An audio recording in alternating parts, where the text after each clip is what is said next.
Question number 6. The function f and its graph are shown below. I drew a quick sketch of what the graph this looked like, just in case you didn't get that extra paper that was supposed to go on your practice test. Okay, part A, calculate the limit as x approaches 2 from the left of the function. Okay, if you want to look at the equation, you could look at the equation, or if you wanted to look at the graph, you can look at the graph. It doesn't really matter. Take your pick.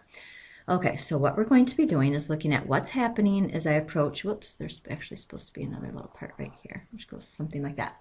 Okay, we're going to be looking at what is happening to the graph as x approaching is approaching 2 from the left. So as I'm coming in from 2 from the left, notice that I'm headed up towards the y value of 4. We could also have looked at this equation right here. As I'm approaching the 2 from the left, it would be this one right here, x is less than 2. So if I plugged 2 in there, 2 squared is also equal to 4. So we got the same thing either way.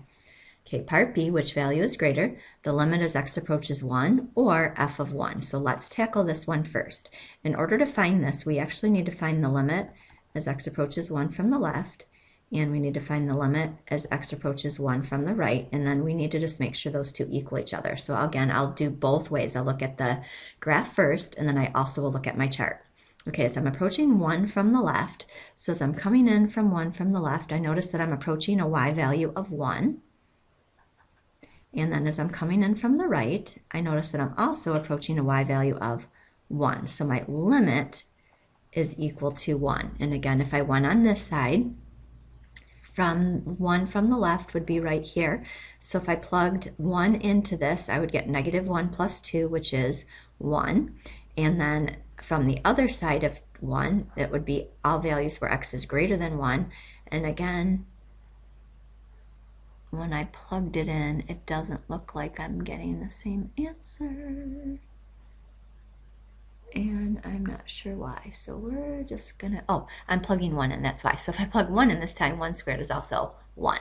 All right, and then f of 1, what is happening at f of 1? You'll notice f of 1, there actually was a point up here at 2, so that answer would actually be 2. And if you look on this chart right here, when x equals 1, my answer is 2. So then it said which value is greater?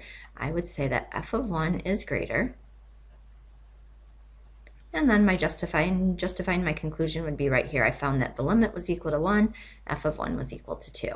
All right, and then at what values of c on this interval does the limit not exist? Justify your conclusion. And we know that if the limit as I'm coming in from the left doesn't equal the limit as I'm coming in from the right, my limit will not exist. So let's look at all the values between 0 and 4. First of all, if I'm looking at, since I'm not really going to include 0 right here because at 0 I don't really know what's happening on the right side, so I'm not really going to just justify whether the limit exists or not. At 1, we already found that the limit exists because we already tested that. At 2, as I'm coming in from the left of 2, I was coming into 4, and as I'm approaching 2 from the right, I'm coming into a y value of 3.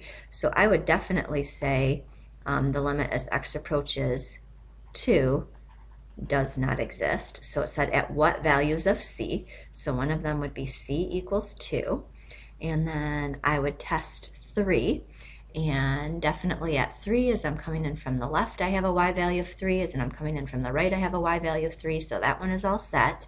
And so in 4, since it's on an endpoint, I'm not going to consider that either. So at c equals 2, the limit does not exist. And I might even say down here, the limit as x approached 2 from the left equaled 4, and the limit as x approached 2 from the right was equal to 3, and that's how I knew that that limit did not exist.